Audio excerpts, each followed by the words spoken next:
Breaking news. Tensions explode as Karoline Leavitt calls out Minnesota leaders following a deadly shooting. With bold demands to restore law and order, this statement is sparking major controversy nationwide. By this storm. I would also like to address the chaotic scenes in Minnesota over the weekend. Nobody in the White House, including President Trump, wants to see people getting hurt or killed in America's streets. This includes Renee Good, Alex Preddy, the brave men and women of federal law enforcement, and the many Americans who have been victimized at the hands of illegal alien criminals. Saturday's shooting remains under active investigation by Homeland Security Investigations and the FBI. The Customs and Border Protection is also conducting their own internal review. As President Trump said yesterday, the administration is reviewing everything with respect to the shooting, and we will let that investigation play out. But let's be clear about the circumstances which led to that moment on Saturday. This tragedy occurred as a result of a deliberate and hostile resistance by Democrat leaders in Minnesota. For weeks, Governor Walz and the Mayor Jacob Frey and other elected Democrats were spreading lies about federal law enforcement officers who are risking their lives daily to remove the worst criminal illegal aliens from our streets: murderers, rapists, pedophiles, human traffickers, and gang members. Governor Walz and Mayor Frey have shamefully blocked local and state police from cooperating with ICE, actively inhibiting efforts to arrest violent criminals. They have also used their platforms to encourage left-wing agitators to stalk, record, confront, and obstruct federal officers who are just trying to lawfully perform their duties, which has created dangerous situations threatening both these officers and the general public and Minnesotans alike. This is precisely what unfolded in Minneapolis on Saturday morning. Obstructing federal law enforcement and inciting violence against officers is wrong and illegal. This used to be a universally accepted position in the United States. Amid the hysteria, we must remember how we got here to this moment today and what this Democrat opposition is about. Former President Joe Biden and the Democrats opened America's borders for 4 years, inviting tens of millions of illegal aliens from all over the world to flood into our country. Among them, violent criminals who terrorized American communities and have inflicted devastating, permanent pain and harm on law-abiding Americans and their families. Yet we never saw outrage from Democrats or their allies in the liberal media over these horrifying crimes against U.S. citizens. The pain of American angel families was ignored and dismissed because it undermined the Democrat narrative.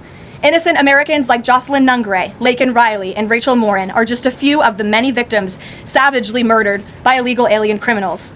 Earlier this month, an illegal alien from Mexico with a long criminal history who came into our country under Joe Biden's administration threw a baseball-sized stone at a school bus carrying children in New Jersey and fractured the skull of an 8-year-old innocent child. President Trump promised accountability to these American families by securing the border, deporting every illegal alien who has committed crimes, especially and most importantly, violent crimes. Nearly 80 million Americans voted for him to deliver on that very promise, and he is. As the duly elected president, the president is fulfilling the will of the people by arresting and removing these threats from our country in cities from Los Angeles to New York and, yes, Minneapolis. Yet Democrat leaders in Minnesota with sanctuary city policies have actively defied federal immigration law and the will of the people. And as a result of that defiance, 2 Minnesotans have now tragically lost their lives on the streets of Tim Walz's state. It is President Trump's hope and wish and demand for the resistance and chaos to end today. That's why President Trump spoke with Governor Walz directly this morning, and he has outlined a clear and simple path to restoring law and order in Minnesota. Number 1, Governor Walz, Mayor Frey, and all Democrat leaders should turn over all criminal illegal aliens currently incarcerated in their prisons and jails to federal authorities, along with any illegal aliens with active warrants or known criminal histories for immediate deportation. Number 2, state and local law enforcement must agree to turn over all illegal aliens who are arrested by local police. And then thirdly, local police must assist federal law enforcement in apprehending and detaining illegal aliens who are wanted for crimes, especially violent crimes. If Governor Walz and Mayor Frey implement these common sense cooperative measures that I will add have already been implemented in nearly every single other state across the country, Customs and Border Patrol will not be needed to support ICE on the ground in Minnesota. ICE and local law enforcement can peacefully work together, as they are effectively doing in so many other states and jurisdictions. Additionally, President Trump is calling on the United States Congress to immediately pass legislation ending sanctuary cities once and for all. Karoline Leavitt's statement following the Minnesota shooting is a clear example of how quickly tragic events become part of a broader political narrative.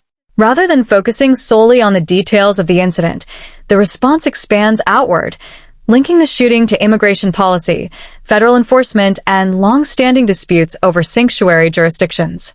This shift reflects a familiar pattern in modern politics, where individual events are used to reinforce wider ideological arguments. A central theme in the remarks is the role of state and local leadership, particularly their relationship with federal immigration authorities.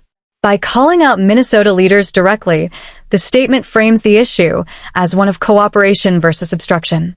Supporters of this view argue that stronger coordination with federal agencies improves public safety, while critics often contend that such policies can strain community trust and complicate local policing.